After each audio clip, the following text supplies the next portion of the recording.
que tenemos a continuación. Lo cierto es que de tanto podríamos hablar que vamos a tratar de recortar un poquito y ver qué nos cuenta sobre medios, sobre algunos de los conceptos que figuran en algunos de sus artículos muy interesantes, sobre los que personalmente con mi productor Claudio Guerra le queremos preguntar, siendo lectores de su trabajo.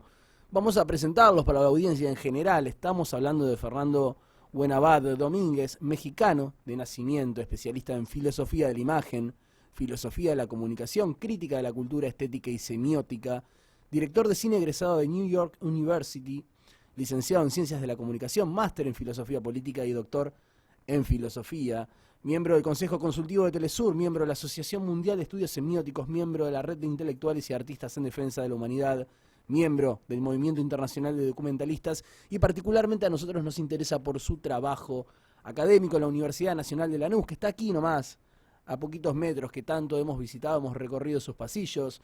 Siempre digo, viva la Universidad Pública y Nacional Argentina. Nos va a comentar un poquito qué es lo que hace. También trabajó como profesor en la Universidad Nacional de Avellaneda. Tengo entendido que en este momento está radicado en Argentina, si no me corregirá. Pero antes de seguir, quiero saludarlo, Fernando. Buen día, ¿nos estás escuchando?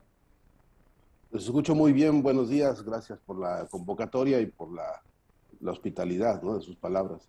Bueno, gracias a vos por tu tiempo y por tener un rato para charlar un poquito con nosotros.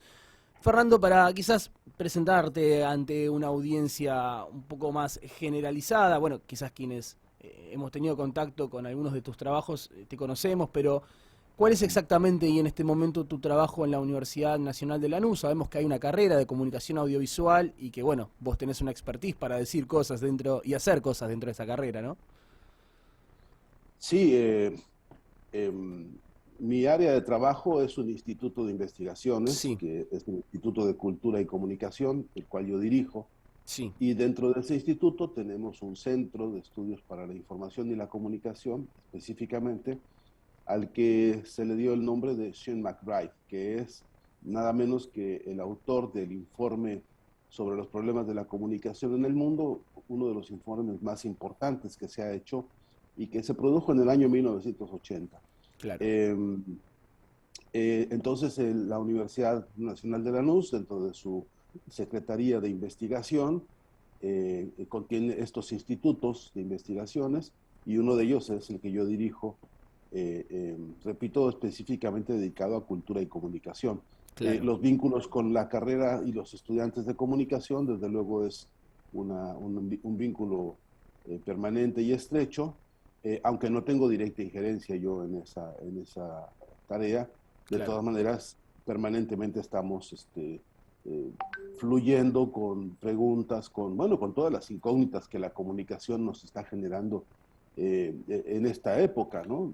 Cuando digo esta época me refiero a las 4 últimas décadas y especialmente al momento, este momento en la América Sí. Latina, en que hay una muy dura tensión entre el neoliberalismo, los medios de comunicación y los procesos democráticos, ¿no? Sí, hay algunos de tus artículos que encaran estas variables y sobre los que te quiero preguntar ahora a continuación, pero antes quiero aprovecharte, bueno, quizás como desde mi formación precisamente en comunicación, en gestión cultural, en ciencias sociales. Nos cuesta a los comunicadores, a los comunicólogos, como se dice a veces también aquí en este país, identificar paradigmas o momentos de análisis rígidos, no sé si lo hace falta, ¿no? Estáticos de lo que son los medios, porque precisamente creo yo que durante estas últimas 4 décadas, como bien vos comentabas, se han dinamizado muchas cosas, han emergido nuevas tecnologías y nuevas formas de comunicar. Vos hablabas de Sean McBride y del informe McBride, NOMIC, años 80, un momento, ¿no?, del entendimiento de los medios de la comunicación, de los estudios de la cultura y de la comunicación, y hoy acontecemos a algo que quizás, por ejemplo, el sociólogo Manuel Castells en su momento llamó era la información o sociedad en red. Hay algunos optimistas, ¿no?, que se refieren a las nuevas tecnologías y el nuevo mapa de convergencia de medios. Algunas palabras que nos puedas brindar, sintetizando un poco esta evolución de las últimas 4 décadas. ¿Qué crees que se ha ganado, que se ha perdido? ¿Qué se ha modificado? ¿Cómo ha evolucionado esto del informe McBride en los 80, que era muy optimista con sus posibles resultados, y el mapa de medios que tenemos hoy en América Latina, por ejemplo? Bueno, puedo tratar de sintetizar esta pregunta que haces con una línea del informe McBride. Mira, en el informe McBride Sí, dice clarísimamente. 1980, recordemos, ¿no? Sí, Dice ahí, el proceso acelerado de concentración monopólica es una amenaza contra las democracias, ¿no? sí, sí, Es esa visión casi pitoniza, ¿no? Casi adivinando el futuro, hoy es más grave que entonces. Hacia el año 80, los que hicieron el informe de McBride, que estaba Marshall McLuhan y estaba García claro. Márquez en esa lista, etcétera, decían, contabilizaban según cifras generales, más o menos a 600 dueños de los medios de comunicación más importantes en el mundo. Es Sí, decir, de los millones y millones de habitantes del planeta, solamente 600 personas eran los propietarios.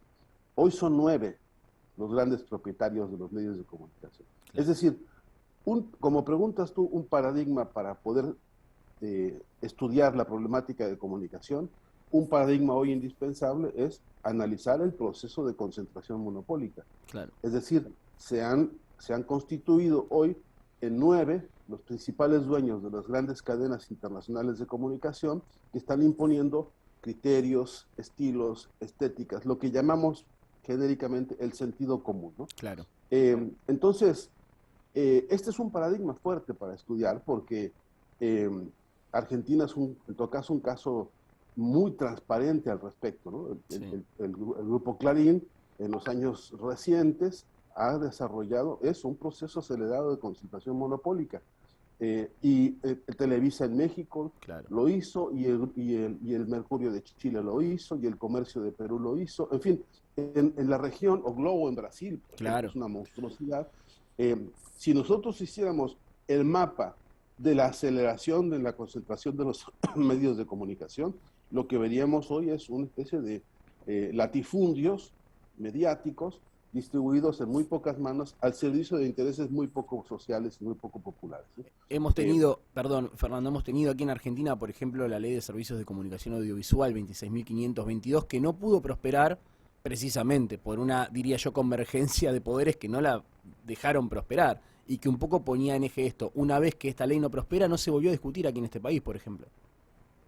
Exactamente, y además demostró muchas fragilidades, porque esa ley también es un objeto de estudio apasionante. Claro. Primero porque tiene una raíz histórica muy importante. Esa ley se constituye por la voz y por la lucha de múltiples frentes argentinos que durante muchos años vinieron dando una batalla contra lo que se llamaba la ley de la dictadura, ¿no? En Sí, materia de comunicación. sí, sí. Se logró derrotar sobre esa base de consulta popular nacional y se construye una ley de medios audiovisuales, y solamente audiovisuales. Hay que recordar siempre eso, ¿no? Sí, sí, En sí. otros países se desarrollaron leyes de comunicación que no solamente eran para los audiovisuales. De todas formas, a la llegada del modelo o de la catástrofe llamada macrismo a la Sí, Argentina, le bastó lo que dura una persona en firmar un decreto de necesidad de urgencia para desaparecer al menos la mayor cantidad del sí. articulado de esa ley, y echar a la basura directamente la participación popular, el valor histórico de una ley, la experiencia jurídico-política expresada en un baluarte como ese, en fin. Y entonces no hemos sido capaces de reaccionar todavía a eso, y, es decir, reponer el conjunto de los paradigmas importantes, porque es falso que dicen algunos, la mejor ley de comunicación es la que no existe. Y Mm, yo no creo en eso, yo no. creo todo lo contrario, que los pueblos deben ejercer su derecho a la democratización de la comunicación con medios no solamente que fortalezcan la democracia, sino que sean hacia adentro de sí mismos democráticos, ¿no? Claro, Eso hay que revisarlo, claro. porque muchos ahora están llenándose la boca en los medios hegemónicos, diciendo que la democracia, que el autoritarismo, que la libertad de expresión. Ahora yo quiero ver si al interior de esos medios efectivamente hay democracia, efectivamente no hay autoritarismo y hay libertad de expresión para sus trabajadores. Es algo Y sí, que has publicado hace pocas horas en tu Twitter, un mensaje bastante contundente. sí, sí, porque Argentina no es un caso aislado. En México hoy se acaba de crear una alianza de medios que están sosteniendo que el presidente López Obrador les ha cerrado Mm, la palabra, pues, que atenta el presidente contra la libertad de expresión, que es un autoritario, en Sí, fin. Entonces, bueno, tienen todo su derecho a decir lo que quieran, si defendemos el derecho a la libre expresión. Ahora, lo que sería necesario es verificar que la practican al interior de sus propias organizaciones. sí, Todos. No conozco uno solo. Mira que he estado en muchos de estos medios, visitándolos, conociéndolos, escudriñando sí. sus entrañas, ¿no? Y nunca escuché que le consultaran a los trabajadores sobre las líneas editoriales, nunca escuché que hubiera un acto democrático frente a la sociedad Por supuesto. preguntándole la jerarquía de la agenda de la mesa de redacciones. Nunca he escuchado que haya verdadera participación social en el modelo, en el diseño, en la llegada, en la distribución, en el modo de producir y en las relaciones de producción de la comunicación. Nunca lo escuché, nunca lo vi en ninguno de esos medios. Entonces, me parece que, volviendo al informe de McBride, Sí, ya entonces, ya en el año 80, se advertía todo este proceso complejo de desfiguración de la palabra comunicación, que básicamente significa comunidad, para convertirla en una mercancía de unos pocos. Y entiendo. este es otro paradigma interesante para trabajar en este tiempo, en virtud de que, bueno, el escenario, vamos a poner así imaginativos, Sí, entre la fecha del día de hoy y los próximos 3 años, en este continente se van a verificar una cantidad increíble de procesos electorales, que van desde municipalidades hasta presidencias. sí. ¿Qué papel va a jugar ahí los medios de comunicación en este escenario?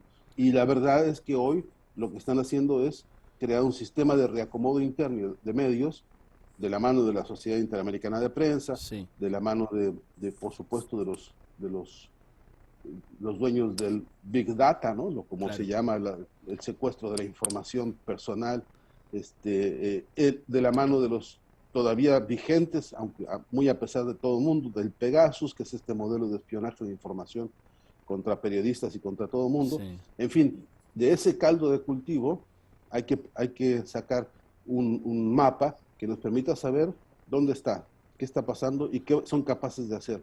Y también, eh, para ser muy sucinto, preguntarnos todos nosotros, y mientras tanto, ¿qué estamos haciendo? ¿No? Fernando, Porque justamente quería preguntarte al respecto. Esto último que decís es clave. Hay un artículo tuyo que ya tiene casi un año en Telesur, donde veo que has colaborado con varias columnas.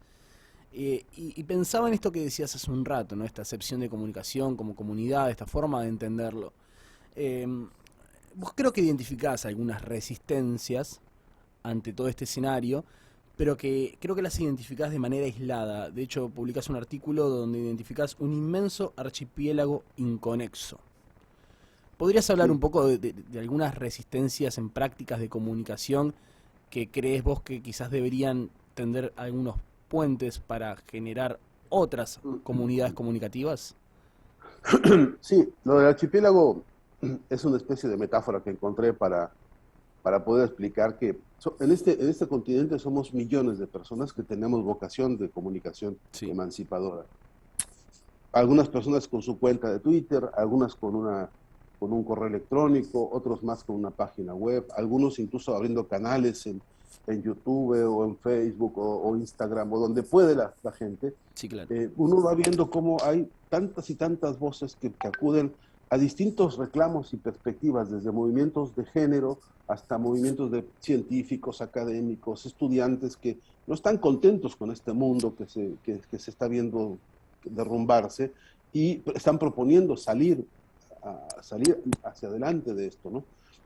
Esa vocación emancipadora de esta fatalidad que ha sido el capitalismo, Sí, eh, esta vocación, repito, se ha multiplicado. ¿Verdad que hoy no hay manera de hacer un inventario así de los millones y millones de personas en América Latina por que supuesto. tienen este sentir, ¿no?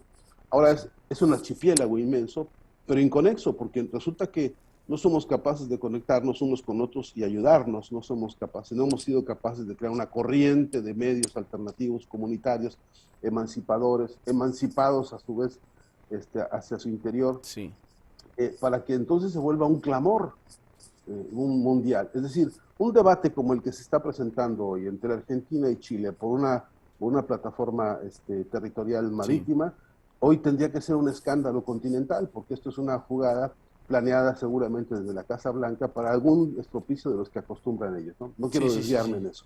Pero esto debería ser ya hoy, estar en la agenda política de la región como un dato al que hay que ponerle específica atención, porque esto no está pasando por casualidad. Y sin embargo, te invito a que veamos rápidamente y nos encontraremos con vacío. No es un tema de agenda, como tampoco son temas de agenda otras tantas miles de cosas que, por ejemplo, esta barbaridad de un gobierno como el de Macri, de estar infiltrando armas para derrocar a un gobierno democrático como el de Bolivia. Eso es un escándalo mundial. Y sin embargo, no conseguimos nosotros con nuestras fuerzas hacer de esto una corriente, es decir, un clamor del malestar y de la protesta. Entonces, eso es un atraso también político que a nosotros nos pone en tela de juicio. Y creo que, porque entre otras cosas, también hemos sido víctimas de los formatos y los modelos comunicacionales y de todos los vicios que eso representa. Claro. Y hay que reconocer nosotros de manera autocrítica que hemos sido también muy individualistas en la construcción de los medios. Hemos pensado a veces que hay que crear un medio para ver si así revolucionamos algo, en lugar de sumarnos a una cosa que esté revolucionándose y apoyarla con medios. Hay egos en lucha, compañeros con compañeros que no se quieren ver ni en pintura, en fin, una cantidad de vicios que lo que hacen es asegurar que nosotros no nos organicemos, que nosotros no tengamos principios de unidad y que además confundamos la unidad con la uniformidad, ¿no? Sí. En muchos foros se ha dicho, vayamos a la unidad. No, que yo no quiero ser igual que usted. Bueno, pues no se trata de ser iguales, se trata de ir unidos. Claro. A 3 líneas, tampoco se requiere hacer una nueva Biblia. Son 3 o 4 puntos en los que es urgente que sí estemos de acuerdo todos y que no tengamos reparos en tomar la agenda. Por ejemplo, los pueblos apaches en el sur de Estados Unidos están dando una batalla ahora política muy importante junto con los Pieles Rojas. ¿Quién se acuerda de eso?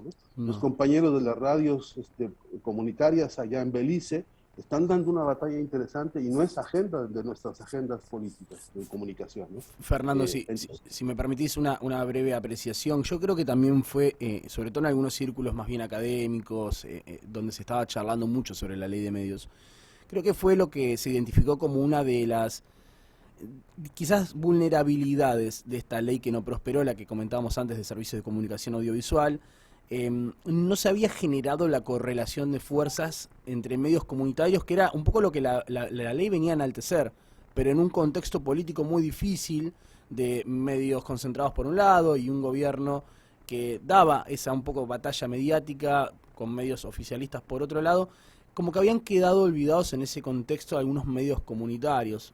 Recordaba un poco el debate que hubo hace algunos años por la ley, y cuán importante hubiese sido generar esa correlación de fuerzas, esa incorporación al empuje sobre la ley. No que no sea solamente el gobierno del Estado, sino que también los medios comunitarios acompañando. Por supuesto que algunos participaron, pero creo que no se llegó a generar esa correlación de fuerzas. No, y tampoco es decir, se quedó todo en embrión, ¿no? Es decir, sí. La propia ley necesitaba progresar desde el punto de vista jurídico, claro, en un principio de equidad mucho más dinámico y mucho más lógico. Por ejemplo, esa fórmula del 33, 33 y 33. Exactamente. ¿No? A mí me parece que a mí siempre me pareció una equivocación, porque no se puede poner en pie de igualdad la necesidad de la multiplicación de las voces populares con respecto a los medios privados. Entonces, hay una lógica, a mi entender, muy para estudiar y muy para debatir en esa repartición que parece equitativa, pero que no lo es. Claro. Después hay otro problema en el que hay un compromiso también que transversaliza toda la ley y que no está resuelto, y es que hay que poner no solamente igualdad de oportunidades, sino igualdad de condiciones. Y esta problemática de las condiciones exige revisar las condiciones objetivas de la tecnología disponible para las tareas comunicacionales, después la capacitación, porque hay que reconocer que, bueno, muchos reconocemos que de los equipos que hoy tenemos, apenas usamos el 5%, sí, el 10% de las capacidades. También es cierto que se necesita proyectos de financiamiento para poder, como se pensó alguna vez, en el proyecto de comunicación del Estado, que impulsar una nueva industria del audiovisual, por ejemplo, que sigue siendo un descampado abierto, ¿no? En este país no hay una industria, sino hay 3 o 4 quintas que son las que funcionan al cobijo del Grupo Clarín. Después no existe un motor de producción audiovisual como este país merece y necesita, por cierto, ¿no? Claro. En fin, entonces se quedó todo en ese nivel de embrionario y no pudo avanzar. Debo decirte que en paralelo, todavía un paso atrás, se quedó el proyecto de ley sobre cultura, claro. o mejor dicho, sobre culturas, que Teresa Parodi presentó ante la Asamblea Nacional, y es un documento absolutamente valioso, del cual tampoco se ha vuelto a hablar y del cual me parece tenemos que hacer un ejercicio algún día de recuperación y de reposición, porque más allá de sus deficiencias o de lo que nos parezca incompleto en esos documentos, lo que es cierto es que son un gran punto de partida que hoy por hoy se hacen más urgentes, más necesarios y más extrañables y entrañables, sí, en la medida en que uno ve el esperpento que se está produciendo de manera tan desembosada, ¿no? Fernando, te quiero preguntar por un concepto que un poco también tiene que ver con lo que venimos charlando. Yo creo que lo presentás también como un posible ejercicio de contrapoder a todo lo que es esta política mediática concentrada. Un poco tiene que ver con la política de los escándalos o de las mentiras.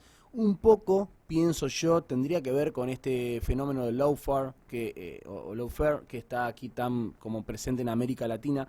Cuando hablas de fiscalías especializadas en delitos comunicacionales, un poco no como este ejercicio de ver y sancionar algo que rompe con toda ética y con todo acuerdo social en lo que a veces los medios de comunicación divulgan como fake news o como acusaciones graves, algunas y falsas.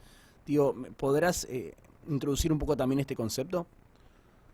Sí, en ese espíritu de la creación de fiscalías especializadas en delitos comunicacionales, sí, hay una premisa jurídico-política que yo he venido trabajando desde el campo de la filosofía del derecho, sí, y que pone por prioridad, número uno, la razón de la ley, digo yo, ahí debe ser la reparación del daño, ¿no? Es decir, sí, claro, si alguna persona es víctima de una cosa que otro hizo con las 3 agravantes, ¿no? Premeditación, alevosía y ventaja, esa persona tiene que resarcirle el daño a esta otra. Esa persona, ese grupo de personas, o el Estado mismo, que es el que se supone media en estas situaciones, ¿no? Bueno, claro. Entonces, hay casos que te voy a decir. También se requiere mucho más trabajo en términos de cómo tipificar los delitos comunicacionales. Claro. Algunos creen que entonces lo que queremos es la censura. No, de ninguna manera. Justamente lo que no quiero es la censura, y para eso es preciso que hoy tengamos un código jurídico, político y ético que la impida. Pero déjame decirte 2 cosas concretas. Sí. En este momento, nuestra propia comunicación ahora podría estar siendo escuchada, grabada o hurtada por algún hacker desde algún lugar del planeta, sin que tú ni yo y ninguna persona se enterase de lo que está pasando. Claro. Y si eso ocurriese, digo, es perfectamente posible desde el punto de vista tecnológico. Es más, hay ejemplos de cosas que se han hecho en este ejemplo, ¿no? Sí, claro.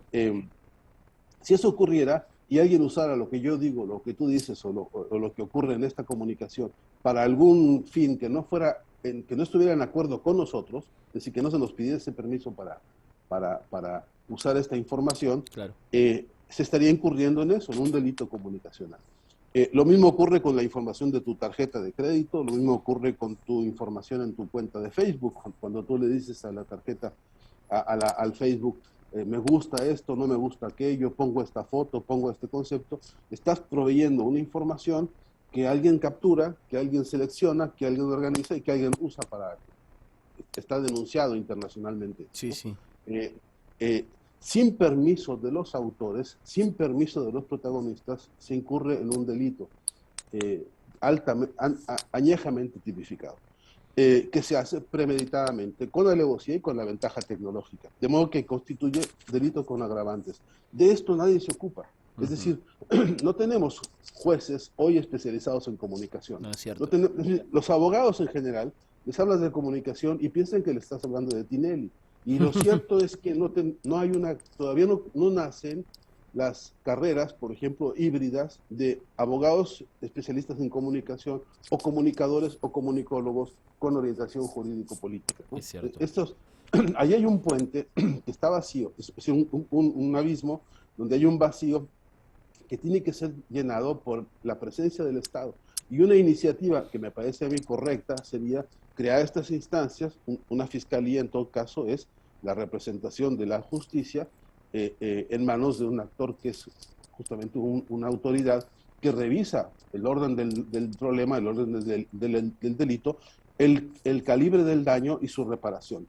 Y si alguien, por ejemplo, y ahí quiero referirme a la reparación del daño, si alguien, por ejemplo, se atrevió a decir de ti, de mí, o de Cristina Fernández, o de Axel Kicillof, o de quien fuese, alguna falacia que se publicó a nivel nacional y a nivel internacional, y tú sabes que ellos tienen el don de la ubicuidad y de la velocidad. Claro. Y la canallada que producen ahora puede estar siendo leída dentro de 5 minutos en Noruega, ¿no? Y estar diciendo en Noruega alguien, qué criminales esos personajes en Argentina, que son la mafia, no sé cuánto, y así se esparce por el planeta esta, digamos, calumnia que, bueno, queda ahí. Entonces, si alguien demostrase que fue una falacia, que se cometió un delito de falsificación, es decir, una calumnia en sentido formal, la pregunta es ¿quién repara el daño?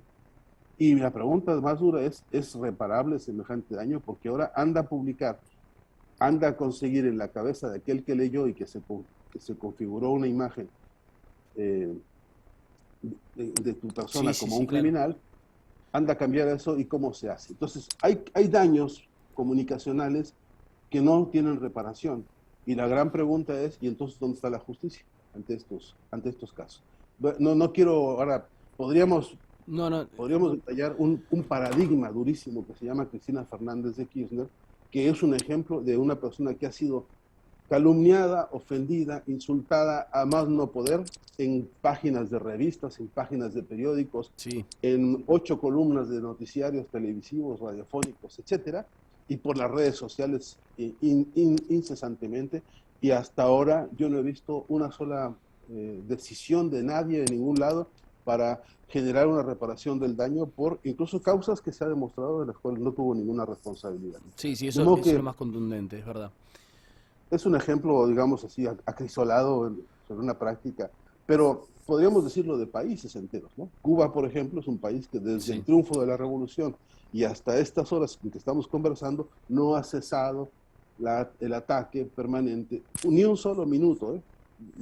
Desafío a quien sea que me demuestre un momento en el que no haya habido así secuenciado durante todos estos años un ataque tan patológico contra un gobierno y contra un pueblo. Bueno, hoy no solamente no se ha visto, sino que se agrava la situación. De modo que hay que pensarlo en términos de fiscalías especializadas en delitos comunicacionales, para lo muy concreto y territorial como para lo internacional. Sí, por supuesto. Me pareció muy interesante esto que hablabas de la ubicuidad, la inmediatez con la que proliferan estos contenidos, y que es cierto lo difícil que es reparar estos daños. Estos dos conceptos, si mal no recuerdo, pero me pueden llegar a corregir, creo que estaban en una lectura que a mí me suena una lectura sobre la utopía de la comunicación de Breton. Creo que andaba por ahí dando vueltas, y si no es ahí, igualmente creo que son, más allá de que no esté particularmente en esa lectura, o sí, son conceptos que se han manifestado, creo que por algunos optimistas de las nuevas tecnologías, como grandes virtudes.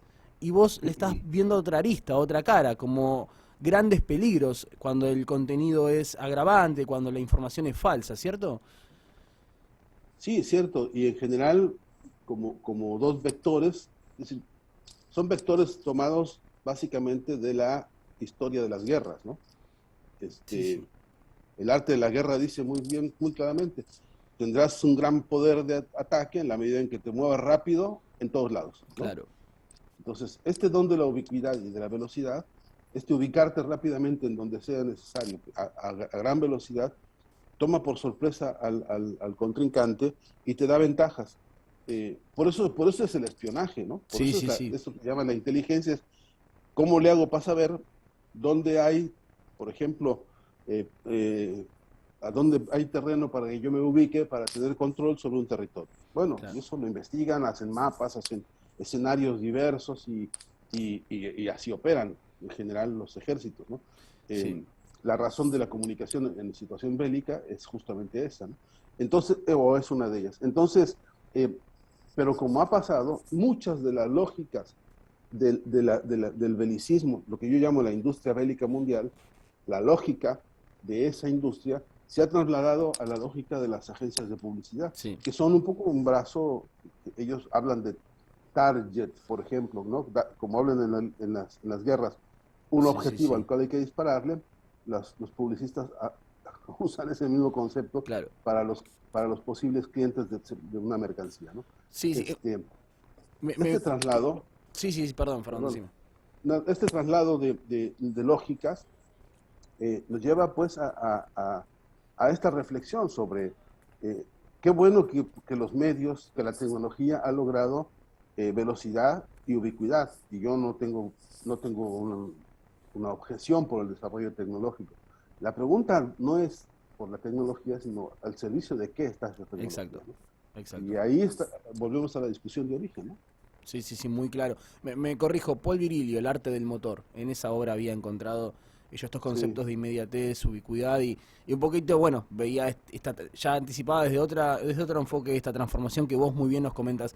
Estamos muy justos de tiempo y tampoco queremos demorarte mucho, Fernando, porque sabemos que tenés una agenda muy ocupada. Quiero hacerte por mi parte la última pregunta, que es más bien general, abstracta, pero bueno, vos tenés una gran capacidad de síntesis y la vas a saber encaminar. ¿Cómo observás el panorama político en general de la región?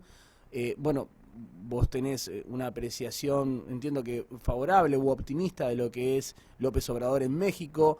Un poco dejás entrever alguna quizás perspectiva optimista sobre lo que es hoy el gobierno de Alberto Fernández, al menos en relación con la salida a algo que creo que entenderás quizás fue peor en algunas variables o aspectos, al menos de lo que estamos charlando, que es el gobierno de Macri.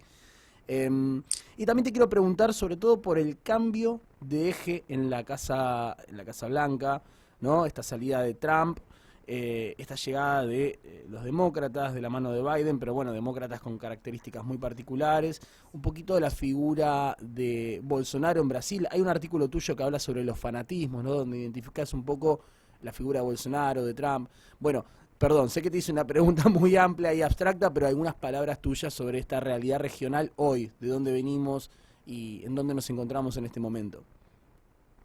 voy a tratar de sintetizar muy esquemáticamente y me disculpará la audiencia y tú mismo porque eh, cuando uno trata de sintetizar se le van muchas cosas, Sí, ¿no? sí, claro, es entendible. Eh, pero dos cosas. Yo creo que la derecha está muy preocupada en general en el mundo, que está claro que el desastre que han ocasionado en el planeta entero, en los ecosistemas, en la realidad económica, en las desigualdades sociales, el Sí, hambre ha crecido como nunca, las diferencias son cada vez más abismales, el capitalismo está dando cuentas absolutamente lastimosas de su historia en una etapa en la que está en una crisis muy profunda, ¿no? sí, Y la derecha está muy preocupada y está tratando de reorganizarse y reagruparse.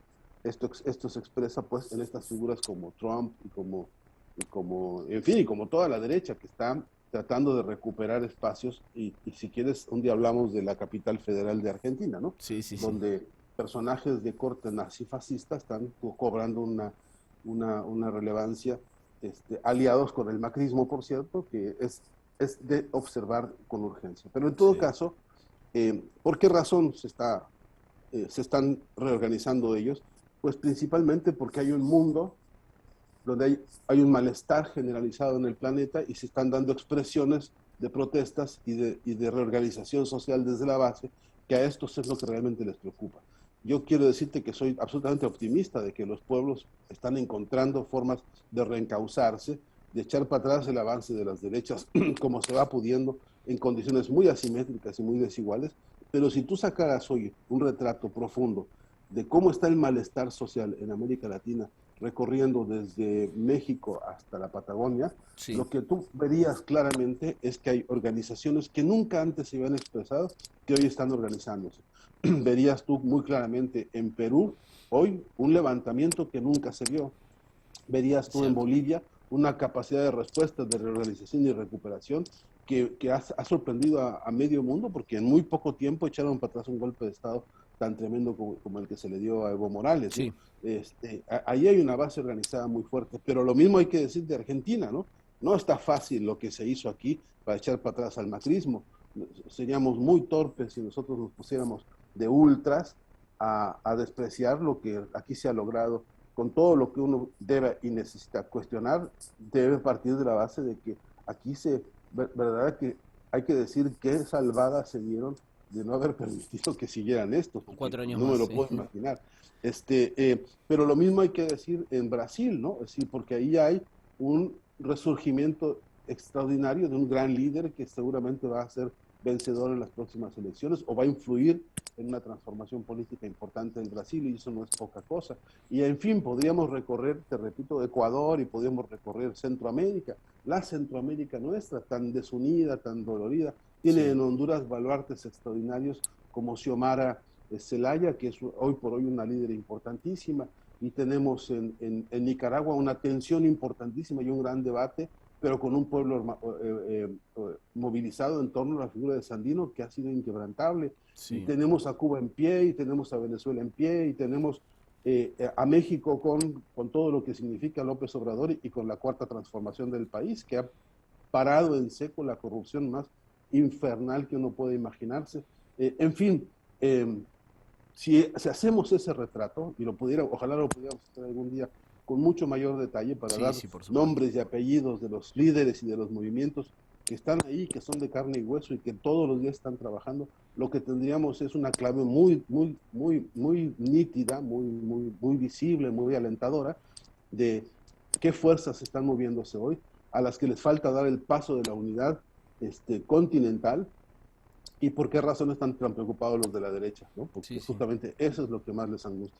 Entonces, yo celebro que los pueblos estén movilizados, yo celebro que incluso que haya debates políticos, en buena hora que Claro. los haya, a todos nos hace muy bien que haya mucho debate, sobre todo el debate político, no el rosquerío, no confundir el Sí, sí, rosquerío con sí, la se política, entiende ¿no? muy claro. Que lamentablemente el contexto de elecciones ahora empuja un poco a la rosca y a la chicana, como le decimos aquí, y a veces sentimos muchos la necesidad de un debate en profundidad sobre los modelos de país que queremos, en todas sus variables, ¿no? Todo lo complejo que es un modelo de país y de Sí, continente. pero Argentina está en un momento en el que, mira qué momento extraordinario para echarle una mirada al movimiento obrero argentino. ¿Dónde Sí, está? ¿Qué está haciendo? ¿Qué está pasando? ¿Qué va a ocurrir de cara a esta situación de inflacionaria, a esta situación del ataque brutal contra el dólar que se está gestando desde adentro de la propia Argentina? sí, ¿Qué vamos a hacer con el problema de la reforma agraria que tanto sí, escandaliza a los terratenientes locales? ¿Qué vamos a hacer con el proyecto industrial que este país necesita para reactivar su fuerza de trabajo y sus fuerzas productivas? ¿Hacia dónde van a ir? Es decir, es un gran debate que tiene, todo el tiempo tiene sabor de futuro. Si eso se abandona y se deja al eslogan de las campañas que hoy verdaderamente son miserables, ¿no? Las sí, campañas de la derecha hoy, vacías absolutamente de ideas y de toda vocación de comunidad. Bueno, lo que tenemos es una amenaza más que una campaña, ¿no? De modo que, a mi sí, entender, es un gran, interesante momento para exigir el debate político de fondo. Y ese tiene que ver con cómo se va cómo se financia la economía, cómo se financia la comunicación, cómo se sí. financia la política.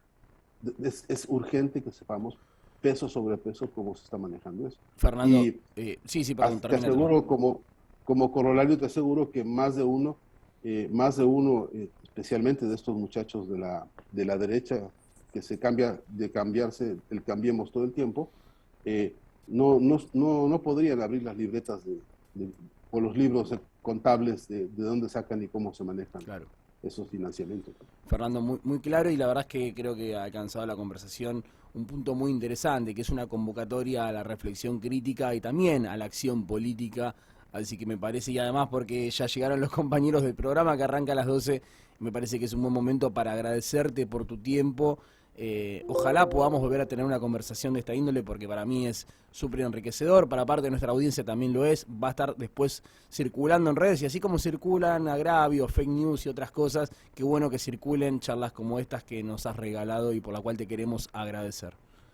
Bueno, saludos a ustedes, a los compañeros del siguiente programa, también agradecido por su paciencia y generosidad, y cuando sea necesario estoy a la orden de ustedes, ¿eh? Y la verdad es que lo vamos a tener muy en cuenta porque además te tenemos cerca. Fernando Buenabad, doctor en filosofía, director del Instituto de Cultura y Comunicación aquí en la Universidad Nacional de Lanús, entre otras innumerables cosas que la verdad nos hacen de esta una charla realmente muy agradable. Y bueno, esperemos hablar pronto nuevamente. Fernando, buenas tardes. Hasta siempre. Hasta siempre, adiós. Escuchamos entonces a Fernando Buenabad.